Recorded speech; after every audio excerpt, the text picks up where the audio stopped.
Forte presa di posizione di Fratelli d'Italia di Agrigento al rimpasto fatto dal sindaco Miccichè. L'assessore Ciulla ha avvisato della sua revoca con un atto notificato dal messo comunale. L'area progressista interviene affermando si sta portando la città alla morte. Presentato oggi il convegno che si terrà il prossimo 10 ottobre al Teatro Pirandello, organizzato dall'Ordine degli Architetti, il luogo del culto nel Mediterraneo. Nuovo comandante della compagnia della Guardia di Finanza di Sciacca, il capitano Stefano Lupo, subentra al capitano Luca Zecchini. Don Maurizio Mangione, proveniente dalla parrocchia del Cuore Immacolato di Maria del villaggio Mosea di Agrigento, si inserirà domani come nuovo parroco alla chiesa dell'Itria a Favara. 2 arresti eccellenti presso l'ASP di Palermo, maxi operazione di sequestro droga nel Palermitano. Convalidati gli arresti dei 2 soggetti trovati con un grosso quantitativo di droga in pieno centro cittadino in città. Secondo appuntamento ieri al Palacongressi con la rassegna Riflessi Culturali che ha visto l'esibizione dell'orchestra Palermo Classica. Esordio domani dell'Agragas all'Esseneto per il campionato di promozione con il Pro Ragusa.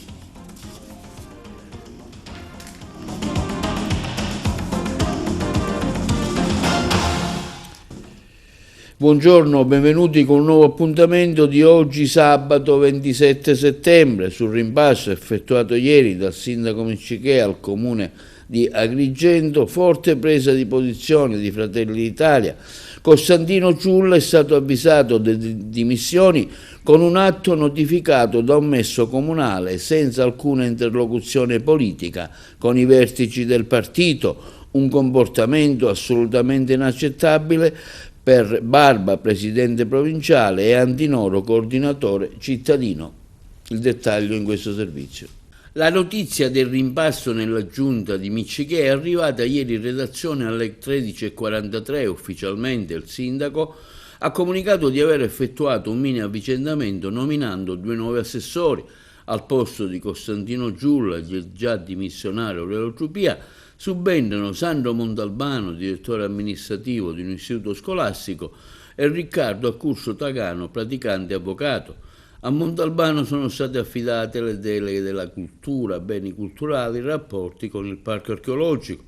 Ad Accurso Tagano le deleghe a sviluppo economico, promozione del territorio, commercio, industria, artigianato, agricoltura e mercati. Fin qui nulla di strano, era già nell'aria da tempo che Miccichè avrebbe tagliato qualche testa, ma è stato il modo con cui lo ha fatto con Costantino Ciulla, che in una sua nota ha affermato: ieri mattina mi è stato notificato dal messo comunale con determinazione del sindaco l'atto di revoca del mio incarico di assessore al comune di Agrigento, un provvedimento assunto senza alcuna interlocuzione preventiva né con me né con i riferimenti locali, provinciali e regionali di Fratelli d'Italia, una decisione che tuttavia non mi sorprende, afferma Ciulla. In queste ore tanti amici mi stanno contattando per esprimermi affetto e stima. Questo è per me il sostegno più importante. Nel rispetto del partito e del gruppo politico che rappresento, se non concordate, non rilascerò al momento dichiarazioni personali a caldo. Voglio però subito dire una cosa: non ho alcuna intenzione di abbandonare il mio impegno politico, continuerò a lavorare dentro e fuori dalle istituzioni nel rispetto di chi mi ha sostenuto e nel servizio della nostra comunità, che ogni giorno ho cercato di rappresentare nonostante le avversità.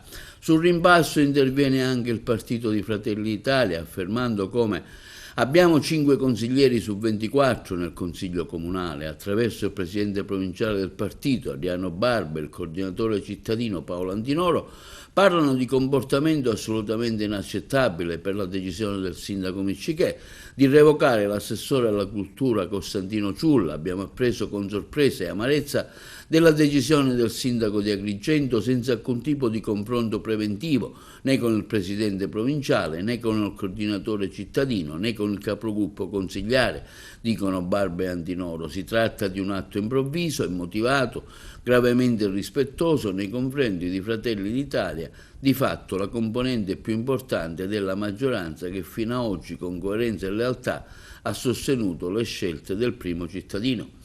Alla luce di quanto accaduto si apre di fatto una crisi politica. Fratelli d'Italia avvierà una riflessione seria e approfondita e si riserva di assumere nelle prossime ore le decisioni necessarie, compreso, se del caso, eventuali rivisitazioni della partecipazione in giunta. L'obiettivo del nostro partito resta quello di un centrodestra unito. Riteniamo pertanto fondamentale aprire un tavolo di confronto con i partiti della maggioranza e ci auguriamo che i fatti odierni non rappresentino per qualcuno un pretesto per una nuova frattura, come già avvenuto nel passato. Fratelli d'Italia, concludono Barba e Antinoro, merita il rispetto, gli agrigentini meritano il rispetto. Anche il capogruppo al comune di Agrigento, Simone Gramaglia, dice la sua affermando: esprimo la mia sorpresa nell'apprendere dalla stampa e non da un confronto diretto che è stata revocata la nomina di un assessore appartenente al nostro partito. Ritengo grave, continua Gramaglia, che una decisione di tale portata sia stata assunta senza alcun preventivo coinvolgimento né comunicazione da parte del sindaco. Per questo motivo, insieme agli organi competenti del partito, valuteremo attentamente se sussistono ancora le condizioni per rimanere all'interno della maggioranza e appoggiare l'attuale amministrazione comunale. Diversamente, conclude Gramaglia, saranno prese le decisioni più opportune nell'interesse della comunità e nel rispetto del mandato ricevuto dagli elettori. E l'area progressista di Agrigento interviene sul rimpasto col licenziamento operato dal sindaco Miccichè. Quanto di altro ancora si è consumato nelle ultime ore ad Agrigento ad opera del sindaco e di chi lo muove merita poche parole. Il modo di procedere del sindaco agli sgoccioli non ha precedenti neanche nelle peggiori esperienze amministrative di questa città. Ormai siamo oltre l'osceno e nel tratto più buio della disperazione politica. A pagare ancora una volta sono gli agrigentini, ai quali spetta fermare quella che appare una vera eutanasia della città. Questo quanto affermato dal portavoce Nuccio Dispenza. E anche Francesco Picarella, presidente di Confcommercio Agrigento, afferma: il cambio di giunta al comune di Agrigento, pur non sorprendendo, lascia perplessi per tempi e modalità. Nell'anno di capitale della cultura italiana ci si aspettava stabilità e scelte nette per il futuro della città, non un rimpasto a fine 2025. La delegazione comunale di Confcommercio, afferma Picarella, augura buon lavoro ai nuovi assessori, auspicando che in questa fine legislatura possano favorire un dialogo costruttivo con le associazioni finora del tutto assenti e contribuire al rilancio culturale e sociale della città.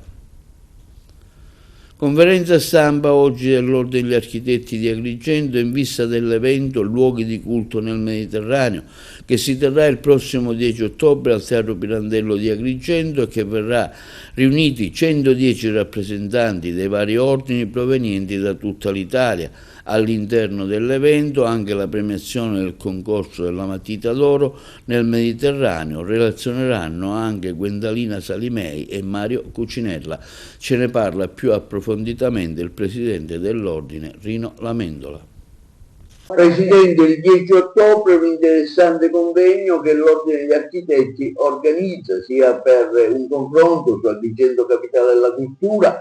Ci saranno presenti tanti colleghi dei vari ordini italiani, ma anche per il premio alla Matita d'Oro. Sì, Agrigento per la prima volta nella storia ospita una conferenza nazionale degli ordini degli architetti italiani in occasione della sua nomina a capitale italiana per la cultura, e in questo contesto noi abbiamo voluto capitalizzare la presenza qui nella città della Valle dei Templi di tutti gli ordini italiani per organizzare un convegno di alto profilo scientifico-culturale con relatori importanti come di caratura internazionale come Gwendalina Salimei, Mario Cucinella, con l'obiettivo di celebrare l'architettura quale linguaggio universale di confronto tra i popoli, in grado di superare quelle divergenze politiche e culturali, talvolta anche religiose, che alimentano sempre più tensioni nel mondo,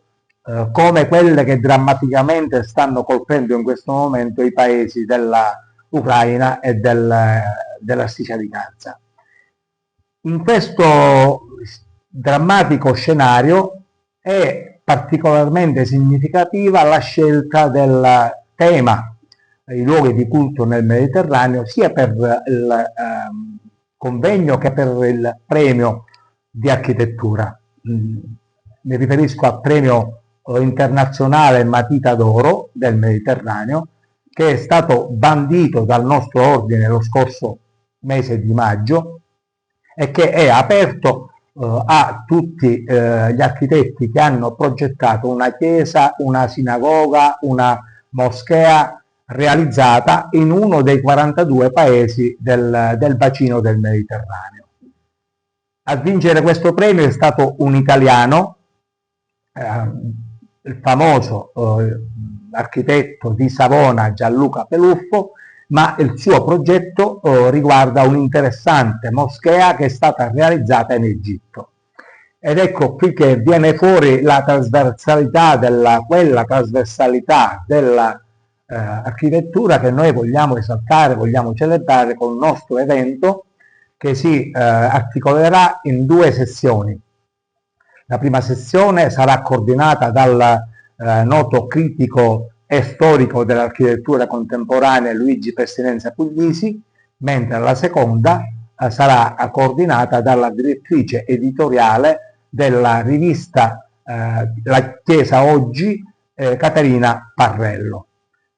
Per precisare, i lavori della conferenza nazionale si terranno nella giornata del 9 ottobre e del 10 mattina e saranno riservati agli addetti ai lavori, cioè ai consigli degli ordini italiani, mentre il convegno si terrà sempre al Teatro Pirandello, ma nel pomeriggio di venerdì 10 ottobre, e sarà aperto non solo agli architetti ma anche ai cittadini, in modo da coinvolgere su questi temi interessanti anche la collettività e la società civile argentina. Vi aspettiamo. E la compagnia della Guardia di Finanza di Sciacca ha un nuovo comandante. Si tratta del capitano Stefano Lupo, che si insedia al vertice del reparto in sostituzione del capitano Luca Zecchini, che state vedendo nella foto, il quale cede il comando dopo poco più di 3 anni per andare a assumere un prestigioso incarico presso il nucleo di polizia economico-finanziaria di Bologna. Di origini abruzzesi, 28 anni, il capitano Lupo si è arruolato nel corpo nel 2016 dopo aver frequentato per 3 anni la scuola militare Nunziatella a Napoli. All'atto del passaggio tra i 2 ufficiali, il comandante provinciale colonnello Gabriele Baron ha inteso formulare migliori auguri al capitano Lupo per il nuovo incarico, ringraziando il capitano Zecchini per i pregevoli risultati di servizio conseguiti dal reparto sotto la sua direzione. Inaugurato tra Ribera e Caltabellotta il Giardino della Pace, inserito tra i progetti di Agrigento Capitale della Cultura. Le interviste. Un progetto che si realizza, che vede 2 comuni partecipare insieme, c'è Agrigento Capitale Italiana della Cultura, che lascia qualcosa sul territorio. Sì, sicuramente sì, è un'opera che viene realizzata e di questo siamo veramente compiaciuti e soddisfatti, un'idea che è nata quando si è studiato il dossier per Agrigento Capitale della Cultura, un'ipotesi che le 2 amministrazioni comunali di Ribera e di Caltabellotta hanno sposato in pieno e hanno voluto fortemente, cercando di collaborare con la Fondazione Agrigento Capitale della Cultura, cercando di individuare il sito dove realizzarlo, e alla fine la scelta è caduta su questo meraviglioso sito che è proprio sul confine che delimita i 2 territori, il territorio riberese e quello di Caltabellotta.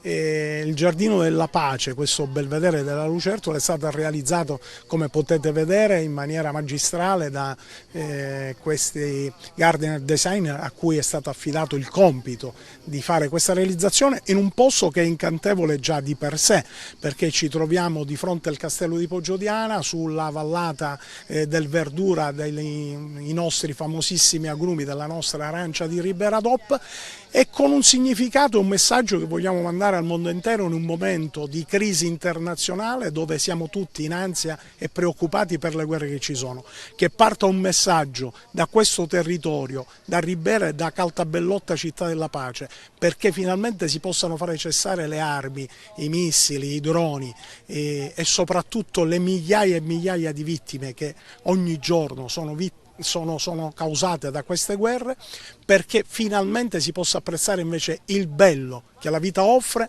sia come ambiente, come paesaggio, ma soprattutto come messaggio per l'essere umano. Signor Sindaco, ci sarà proprio una marcia della pace il 5 e che partirà proprio da qui? Sì, ci sarà una marcia che collegherà appunto questo giardino con il castello Poggiodiano, quindi di Ribera. E come diceva il sindaco di Ribera, è un progetto che intanto rafforza, come dire, una collaborazione tra due territori, quindi quello di Caltabellotta e Ribera, quindi due comunità storicamente quindi legate da, come dire, sia a livello territoriale ma anche a livello proprio di comunità. È il simbolo della pace, quindi aver scelto la tematica della pace in un territorio come questo ovviamente rafforza ancora di più il significato che questo territorio ha. Caltabellotta è famosa per la pace appunto di Caltabellotta, e parlare di pace in un contesto storico come quello odierno ovviamente fa, come dire, rafforza ancora di più quello che è l'impegno dei comuni su questa tematica. La realizzazione di questo giardino ovviamente sensibilizza anche, come dire, la comunità e moltissimi ragazzi al bello, quindi a quello che il territorio dal punto di vista naturalistico offre. Quindi sicuramente coinvolgeremo anche le scuole per coinvolgerle in questo progetto, per far sì che continui quindi, come dire, a essere sempre vivo, e ovviamente la pace sarà un impegno che come amministrazioni continueremo a portare attraverso delle iniziative che mirino appunto a sensibilizzare soprattutto oggi, a sensibilizzare appunto la comunità, le comunità e anche le istituzioni su una tematica che purtroppo è odierna, quindi quella della pace e quella della guerra. Quindi sarà l'impegno che assieme all'amministrazione di Ribera porteremo avanti affinché questo luogo, che è stato realizzato magistralmente anche attraverso la collaborazione delle università di Palermo, continui, come dire, a essere un seme di speranza. Un progetto di Fondazione Agrigento, un progetto di Agrigento Capitale Italiana della Cultura che resta sul territorio. Assolutamente sì, un progetto non solo che resta sul territorio, e la visione già dà idea di come sia fantastico l'orizzonte che vediamo da questo giardino, ma è un progetto che ha una valenza internazionale, è uno dei progetti portati avanti dall'associazione che ne ha aperti i giardini della pace in tutta Europa. E quindi ancora dà l'idea non solo del coinvolgimento locale, che è uno dei nostri punti di vista delle progettualità del dossier di Agrigento Capitale, ma anche quindi della internazionalità che pure si vede e portiamo avanti con i nostri progetti. Un progetto significativo anche per un altro momento, perché parliamo della pace, parliamo di un luogo di riflessione, di rigenerazione per certi aspetti, e quindi in questo momento che siamo tutti alla disperata ricerca di una pace che speriamo sopraggiunga quanto prima per tutti i teatri di guerra che abbiamo attivi, è ancora più significato, quindi proietta Agrigento Capitale con un significato internazionale, ma con un luogo che rimarrà a beneficio del territorio. Quindi dico, è una cosa veramente a cui noi tenevamo molto e che dà un significato anche di vicinanza anche alla natura. La natura, voi sapete che è anche uno dei temi portanti del nostro dossier. Il sé, l'altro e la natura, la riflessione dà proprio l'idea di questa unicità dei concetti che vogliamo portare avanti, la natura, l'uomo, quindi la pace, quindi l'apertura anche nei confronti dell'immigrazione, di chi approda a questi territori che sappiamo da sempre sono stati territori anche di accoglienza. Sarà una domenica di grande significato, quella di domani, Per la comunità parrocchiale della chiesa del Lite a Favara, dopo settimane di attesa, è arrivato il momento dell'accoglienza ufficiale del nuovo parroco. Si tratta di Don Maurizio Mangione, proveniente dalla parrocchia Il Cuore Immacolato di Maria del villaggio Mosè di Agrigento. La prima messa di Don Maurizio, come guida spirituale dell'Itia, si terrà alle ore 18 in Piazza della Pace, luogo fortemente simbolico per la vita religiosa e sociale del quartiere, un punto d'incontro che negli anni ha ospitato celebrazioni, eventi popolari e momenti di comunità, diventando un vero e proprio centro vitale per fedeli e cittadini. La celebrazione sarà presieduta dall'arcivescovo di Agrigento Sandro Damiano, rappresenterà l'atto ufficiale di missione canonica di Don Maurizio nella sua nuova funzione pastorale, un momento di festa ma anche di riflessione in cui l'intera comunità della Madonna dell'Itia potrà stringersi attorno al nuovo parroco per sostenerlo con la preghiera, l'affetto, la gratitudine. E ieri migliaia di agricoltori in piazza a Palermo, un lungo corteo da Piazza Marina a Piazza Indipendenza organizzato dalla Coldiretti a difesa proprio dei produttori di grano. Il grano italiano, nonostante la sua altissima qualità, viene sottopagato agli agricoltori a causa dell'importazione del grano estero. Ce ne parlano meglio i colleghi di Palermo. Migliaia di agricoltori oggi a Palermo in difesa del grano italiano. Un lungo corteo ha preso forma a Piazza Marina, direzione Palazzo d'Orléans, sede della presidenza della regione siciliana. Il grido è univoco: basta con i trafficanti di grano, basta con le speculazioni. Il grano siciliano e italiano in genere viene sottopagato ai produttori, ma il prezzo lievita in maniera sproporzionata durante la filiera della grande distribuzione. Oggi siamo qui per dire basta ai trafficanti di grano che chiaramente speculano sulla vita degli agricoltori italiani. 4 milioni di ettari sono importati di cereali, 1,2 milioni solo di grano. Questo significa che non ci danno la possibilità di valorizzare il nostro prodotto e soprattutto nel momento in cui questo prodotto deve essere quotato arrivano magicamente tutte importazioni in giro per il mondo, specialmente dal Canada. Il Canada che a differenza del grano italiano viene essiccato chimicamente con il glifosate, lo stesso glifosate che si trova nella pasta e pensate un po' si trova anche nel latte delle puerpere. Questo diciamo è il momento di dire basta alle importazioni selvagge, basta sicuramente alle possibilità che il codice doganale dà a questi trasformatori di fare l'ultima lavorazione sostanziale in Italia e magicamente questo prodotto diventa italiano. Stiamo combattendo una battaglia giusta non soltanto per i produttori di grano ma per i consumatori italiani. La criticità del Canada è messa in evidenza da più anni, ma come mai non siete riusciti a cambiare le cose? Beh, la questione è una ragione legata sicuramente al prezzo, hanno dei prezzi più bassi ma hanno una qualità inferiore. Non è vero quello che si dice che in Italia non si riesce a fare un grano proteico, anzi in Italia si può fare tutto ma con un tema, il prezzo. Noi non possiamo più lavorare sotto i costi di produzione, questo sarà certificato da Ismea che ci dirà effettivamente quanto costa produrre un quintale di grano in Italia e in ragione di questo pretenderemo l'intervento dell'autority per le pratiche sleali, per intervenire e definire chi sta facendo cosa e se lo sta facendo nelle regole. Noi parliamo di tutelare ovviamente i cittadini italiani. Noi abbiamo un'agricoltura che ha fatto delle scelte ben precise rispetto alla salubrità dei prodotti. I prodotti italiani sono i migliori al mondo sicuramente dal punto di vista di salubrità. Dobbiamo garantire a tutti i cittadini di mangiare cibo buono, mangiare cibo italiano. Non possiamo ammettere delle importazioni scorrette da altri paesi e soprattutto dobbiamo garantire il giusto prezzo, perché non garantendo il giusto prezzo ai prodotti italiani perdiamo una grande agricoltura. Cosa manca in Sicilia? Mancano sicuramente le infrastrutture, cosa che conosciamo tutti. Abbiamo bisogno di un piano invasi che permetta di poter distribuire in maniera più corretta l'acqua che abbiamo e soprattutto chiediamo ancora infrastrutture per poter garantire a tutti gli agricoltori di poter fare agricoltura. E nell'aula consiliare del comune di Racalmuto si è svolto il convegno La cucina del territorio. Le interviste. Lei è la delegata di Parigi Montparnasse, un convegno a Racalmuto sulla cucina del territorio. Quali gli obiettivi e quale influenza può avere la cucina franco-siciliana nella nostra tavola? Allora, buongiorno, sono Laura Giovenco, come è stato detto sono la delegata di Parigi Montparnasse e dunque cosa posso dire?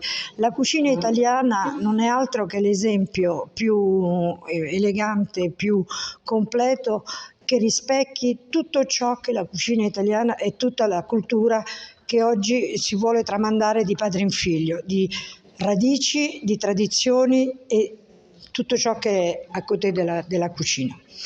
E la cucina ha una grande storia e venendo dalla Francia non posso altro che dire che c'è un grande e lungo legame, ma dai tempi dei tempi, e soprattutto però poi nel 700-800 è cominciato a espandersi questo desiderio di trasportare nel mondo la cucina francese, e quindi non è stato altro che un esempio che come poi sentirete dalla mia relazione, che da Antonietta d'Austria fino ai nostri giorni con i cuochi moderni non hanno fatto altro che trasmettere questo obiettivo, che è quello di creare comunque ponti internazionali per sottolineare quanto sia importante l'unione tra i popoli. Sindaco, quale vuole essere la missione di questo convegno sulla cucina del territorio? Racalmuto da questo piano ha fatto anche passi in avanti grazie all'associazione Food and Beverage? Assolutamente sì, è certamente una delle eccellenze siciliane, perché oltre ai monumenti, oltre ai siti culturali, oltre al benessere del sole, del mare, tante altre cose belle, certamente, come dicevo, una delle eccellenze è certamente l'enogastronomia. E qui è un momento importante, perché è un momento di incontro addirittura internazionale tra l'Accademia Italiana della Cucina, che svolge un ruolo importantissimo nel territorio, con la dirigente, la signora Rosetta Cartella, e una delegazione francese, quindi di Parigi Montparnasse. Quindi è una cosa molto importante e molto bella, che noi ospitiamo davvero con piacere, perché staremo a sentire l'incontro di due culture, l'incontro di due gastronomie molto importanti in Europa. Racalmuto, come sapete, ha un progetto turistico-culturale e anche enogastronomico, e questo convegno ben si installa in questo progetto, e noi vorremmo ancora portarlo avanti, e ospitiamo con grande piacere anche la delegazione francese. Passiamo alle notizie di cronaca. Arrestati per corruzione il commercialista Mario Lupo e il dirigente dell'ASP di Palermo Francesco Cerrito. Gli agenti della squadra mobile di Palermo li hanno sorpresi in flagranza di reato. I colleghi di Palermo. La sanità palermitana è di nuovo sotto inchiesta. La squadra mobile di Palermo ha arrestato Mario Lupo, commercialista e presidente della Onlus Samot, e Francesco Cerrito, dirigente dell'ASP di Palermo. Sono accusati di corruzione. L'arresto è avvenuto in flagranza di reato negli uffici dell'ASP. Sembra che gli investigatori li abbiano colti sul fatto durante un episodio corruttivo grazie a intercettazioni e appostamenti.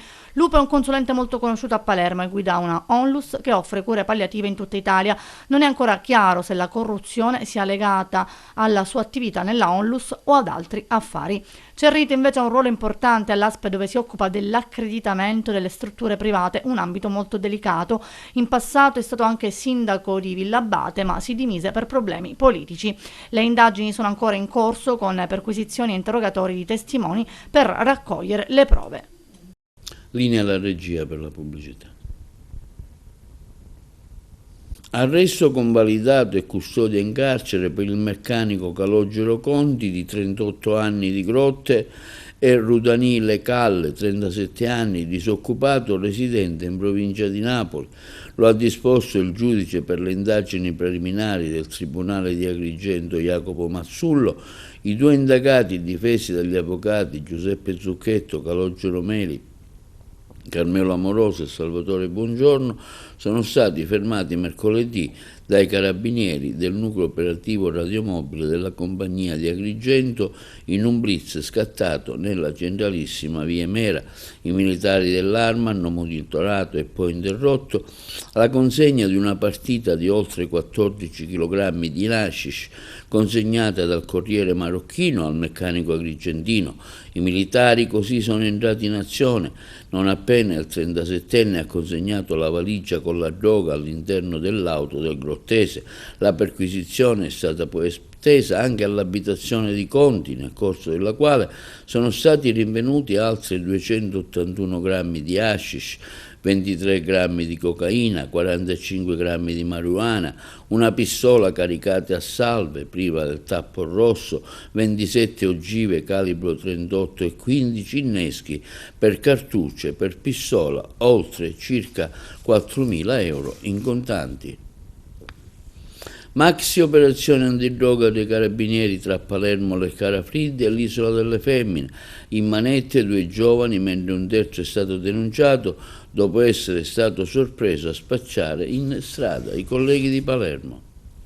Nuovo duro colpo al traffico di droga nel palermitano. I carabinieri di Palermo hanno arrestato 2 giovani e denunciato un terzo, tutti già noti alle forze dell'ordine, con l'accusa di detenzione ai fini di spaccio di sostanze stupefacenti. In particolare i militari di Leccara Friddi, insieme alla stazione locale, hanno fermato un'autovettura con a bordo 2 ragazzi di 22 e 20 anni, il cui atteggiamento è insospettito ai carabinieri. A seguito di una perquisizione, sotto il sedile del passeggero sono stati rinvenuti un panetto cilindrico di hashish del peso di 103 grammi e 2 bustine di cocaina per un totale di 1,2 grammi. In un'altra operazione a Isola delle Femmine i militari hanno denunciato un 19enne sorpreso in flagranza mentre cedeva una dose di cocaina in strada. Il giovane, bloccato e perquisito, è stato trovato in possesso di oltre 290 euro in contanti ritenuti provento dell'attività di spaccio. L'acquirente è stato segnalato alla prefettura per un uso personale di sostanze stupefacenti. E ancora nel quartiere Zen 2 del capoluogo i carabinieri della stazione San Filippo Neri hanno rinvenuto e sequestrato 30 dosi di cocaina per un peso complessivo di 13,8 grammi. La droga era occultata in un foro ricavato nel sottoscala di un padiglione di via Rochi Marcianò.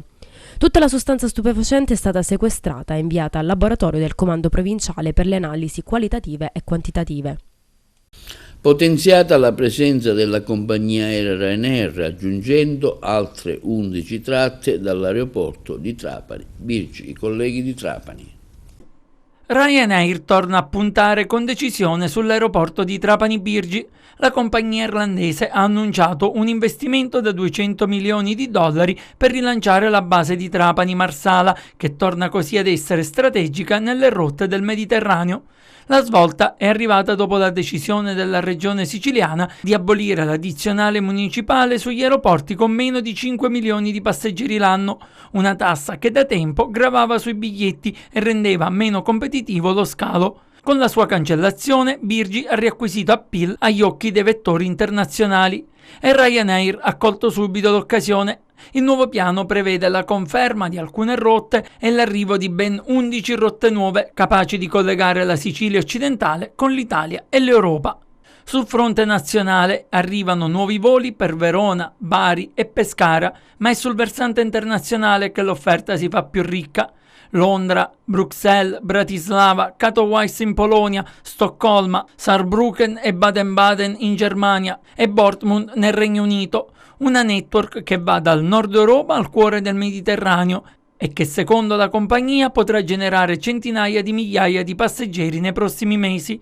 Per il territorio si tratta di un'occasione di rilancio con benefici diretti per il turismo, l'indotto e l'occupazione. Lo scalo Vincenzo Florio torna così al centro delle strategie di Ryanair dopo anni difficili in cui aveva perso peso rispetto ad altri aeroporti siciliani.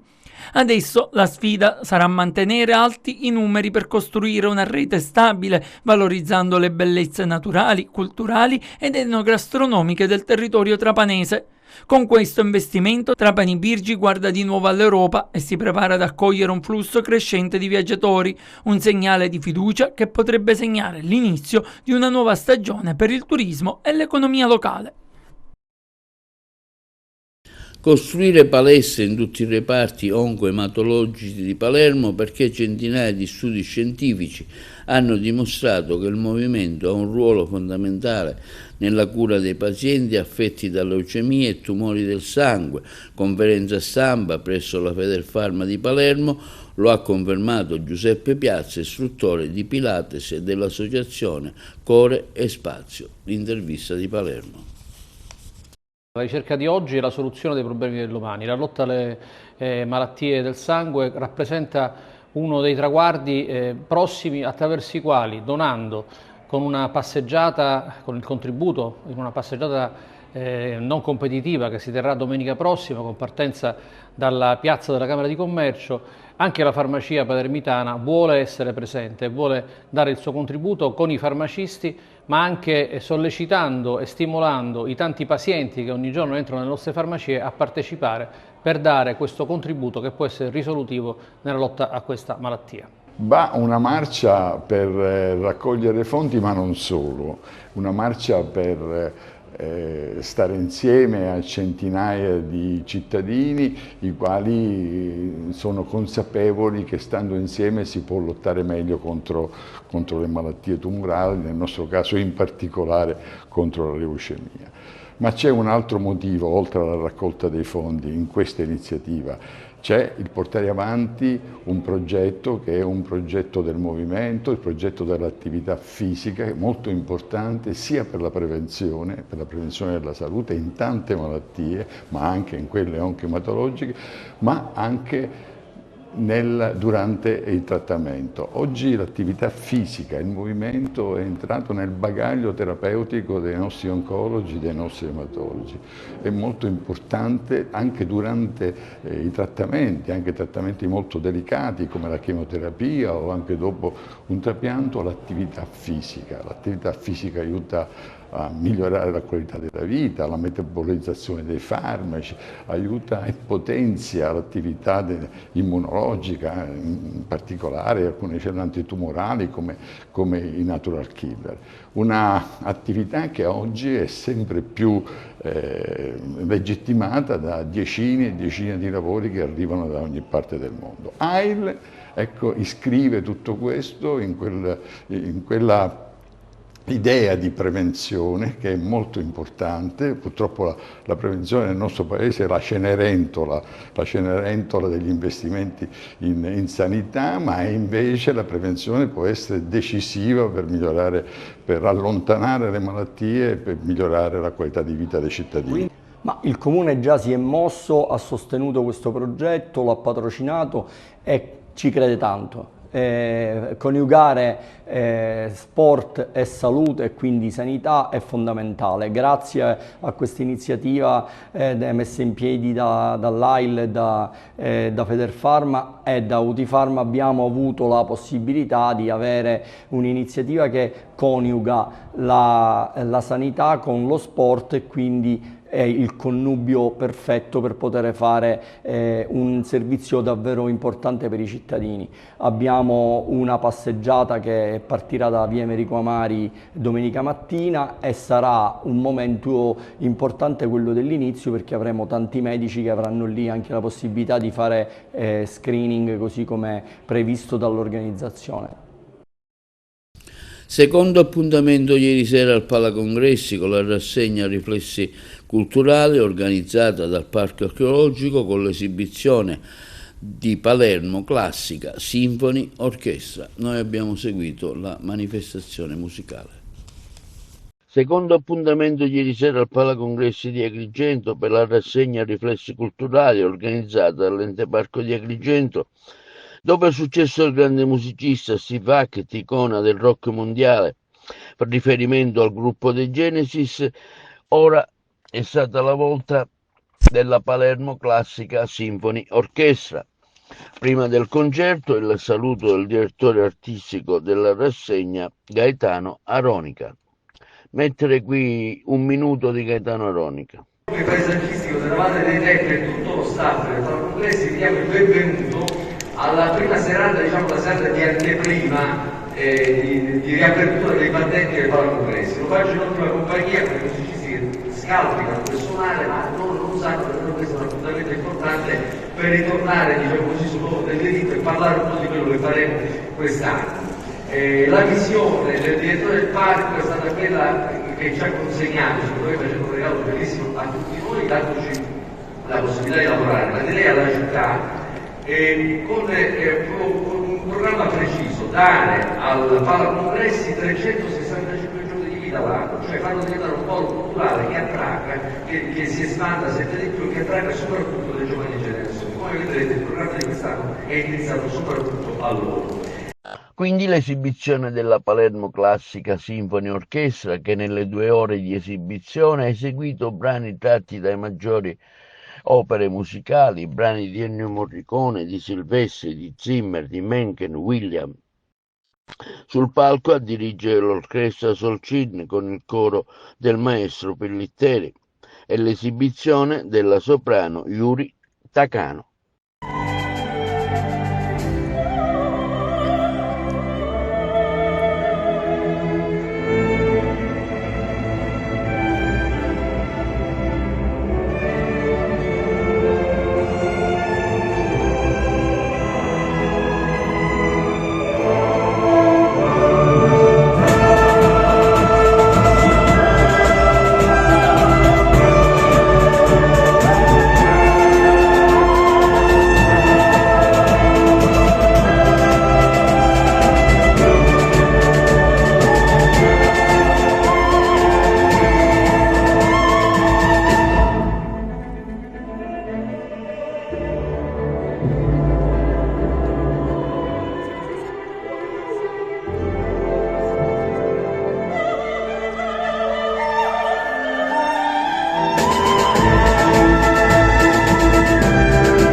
Passiamo allo sport con una panoramica sportiva dei campionati di calcio che si terranno domani domenica per le varie categorie. In dettaglio Carmelo Lentini.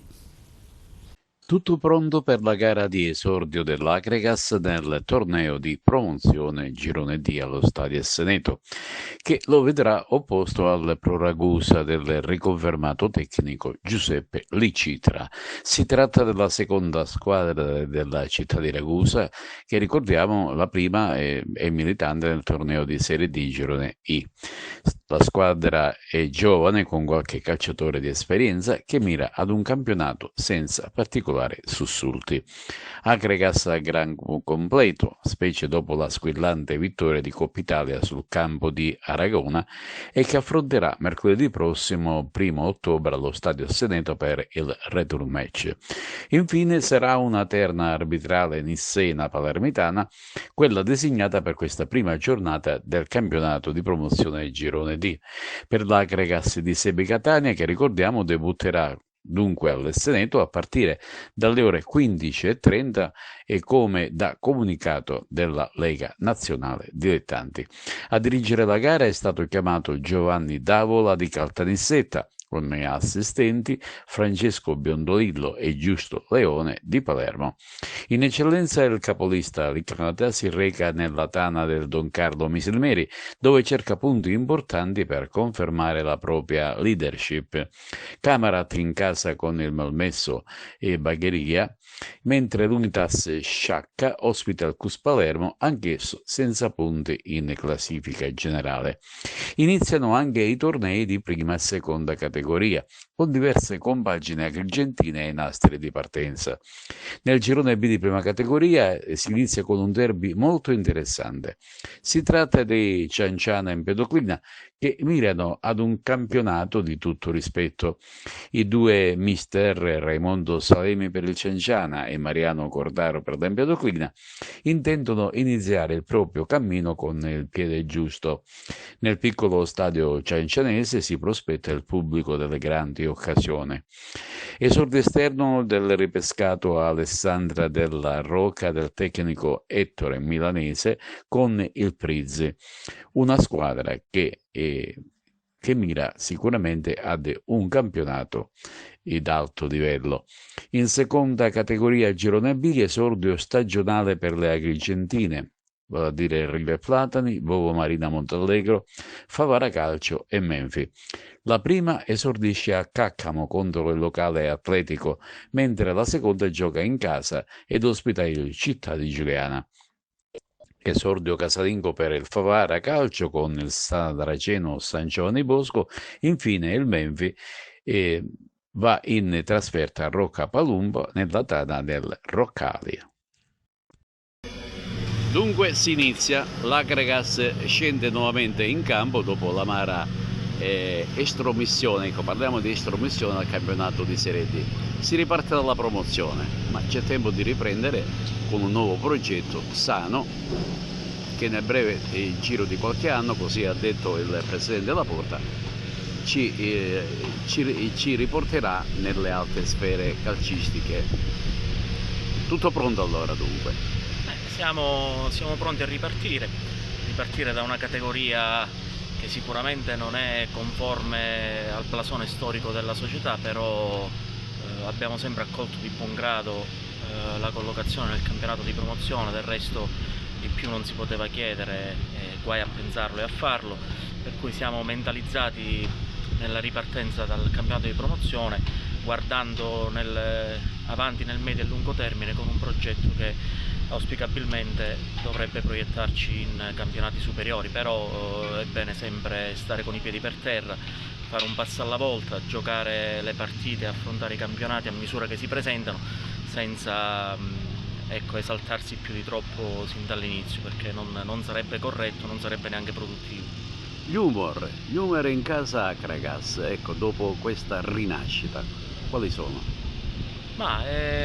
Si respira un buon clima di rinnovato entusiasmo, ma soprattutto di vicinanza da parte dei tifosi che sinceramente si sono fatti sentire sin da subito, sin dalle prime battute estive, e questa per noi società è la prima vittoria, cioè avere riportato quel minimo di entusiasmo che fa il paio con la grande delusione della estromissione, come hai detto tu, dal campionato di Serie D. Si inizia contro il Pro Ragusa, che poi non è altro che la seconda squadra della città di Ragusa. Lo scorso anno era contro la più blasonata squadra, quest'anno invece si gioca e si inizia con la seconda squadra ragusana. Cosa si aspetta da questa prima uscita stagionale? Ma come ho detto in precedenti confronti, non conosco personalmente la caratura di tante formazioni di questo girone per noi insolito, però dalle prime informazioni, insomma, il Pro Ragusa è una squadra esperta, che è un abitué di questi campionati. Da parte nostra siamo carichi e pronti per affrontarla nel migliore dei modi, con umiltà, con grinta, con partecipazione emotiva, quella giusta che serve per affrontare queste gare. Alla vigilia dell'esordio dell'Agregas, domani alle ore 16 allo stadio Esseneto, hanno parlato mister Sebi Catania e Alessandro Noto, difensore col vizio del gol. Le interviste. Allora, mister, ci siamo. Arriva la prima di campionato e si comincia all'Esseneto davanti al proprio pubblico. Che sensazioni abbiamo, mister? Sensazioni belle perché comunque abbiamo visto che c'è tanto entusiasmo. Stiamo lavorando perché vogliamo regalare soddisfazioni importanti a questo pubblico e sappiamo quello che comunque il pubblico rappresenta per noi. Avete preparato la partita, il prossimo avversario, il primo avversario di questo campionato sarà la squadra di Ragusa. Che avversario aspetta la Creces? Io li conosco, una squadra che l'anno scorso ha fatto un grande campionato, allenata da un allenatore giovane e bravo, c'è un avversario scomodo. D'altro canto poi troveranno un Agragas che ha comunque voglia di continuare un percorso che abbiamo iniziato il 4 di agosto. Poi è la prima partita in casa e sicuramente non vogliamo deludere i nostri tifosi. La squadra come sta? Come arriva a questa prima sfida? Ma la squadra sta bene, hanno lavorato tanto, hanno lavorato pure bene, un gruppo di professionisti e sono convinto che chiunque scenderà in campo saprà quello che deve fare e lo farà con il massimo dell'impegno. Dal pubblico cosa aspetti? Dal pubblico ci aspettiamo quello che noi sappiamo, che per noi sono fondamentali, importanti. Devono essere sempre il 12° uomo in campo come l'hanno sempre fatto in passato, ma quest'anno ancora di più perché abbiamo bisogno di loro, abbiamo bisogno dei nostri tifosi, perché per ottenere risultati importanti non li ottiene solamente i giocatori, li otteniamo tutti, il pubblico, la stampa, la società, l'allenatore e i ragazzi, per cui abbiamo bisogno di tutti, non ha bisogno di vincere solo l'Akragas, ha bisogno di vincere la città di Agrigento. Si comincia, dopo la sfida di Coppa Italia in trasferta, si comincia dall'Esseneto. Quali sono le sensazioni che hai? No, le sensazioni sono sempre positive, ci stiamo preparando nel migliore dei modi, ma per noi tutte le partite sono importanti, si parte sempre dallo 0-0, quindi è importante approcciare sempre bene ogni domenica. Avete analizzato anche la partita di domenica scorsa ad Aragona, una vittoria schiacciante, una vittoria netta, con un risultato rotondo. Che indicazione avete avuto? Ogni partita diciamo che sembra una partita a sé, quindi il risultato è sempre figlio di tante cose, di episodi, di quello che prepariamo in settimana, dell'avversario, poi alla fine dei 90 minuti poi si azzera sempre tutto, bisogna ripartire sempre da zero. Tu hai sposato il progetto Akragas, questo restart di questa nuova società, con quali ambizioni, con quale spirito? Con quale ambizione? Già il nome stesso Akragas dice tutto, il blasone, la storia, la tifoseria, la piazza, non bisogna aggiungere altro, già abbiamo detto tutto. Ecco, era importante iniziare dall'Esseneto la prima di campionato o indifferente? No, tutte le partite in casa o fuori casa per noi sono ugualmente importanti, quindi se ne fanno 13 in casa e 13 fuori casa, quindi iniziare dentro, iniziare fuori non c'è differenza. All'inizio quando l'arbitro fischia in casa o fuori ci sono sempre i 3 punti. Ad Aragona ti sei preso la soddisfazione personale di andare a segno, incursione in aria e gol. Ecco, questa è una tua caratteristica, ti piace cercare la via della rete? Ma sì, come chiunque calciatore, che sia difensore, attaccante, portiere, la gioia del gol è sempre piacevole. Che pubblico ti aspetti domenica? Domenica è il solito pubblico che ci ha abituato il tifoso acregantino, sempre numeroso, caloroso e che ci spingerà a fare sempre meglio. Bene, questo è tutto per TV Notizie di oggi. Vi ricordiamo che i nostri programmi si possono vedere in tutta Italia sul canale 268 del digitale terrestre per chi ha la Smart TV, in streaming sul sito www.televideoagrigento.tv e il telegiornale sul canale 93 di Video Sicilia alle 15 alle 20 e replica la mattina alle 9. Inoltre i nostri servizi si possono visionare sul canale YouTube di TVA Televideo Agrigento. E questo è tutto e vi auguriamo un buon fine settimana.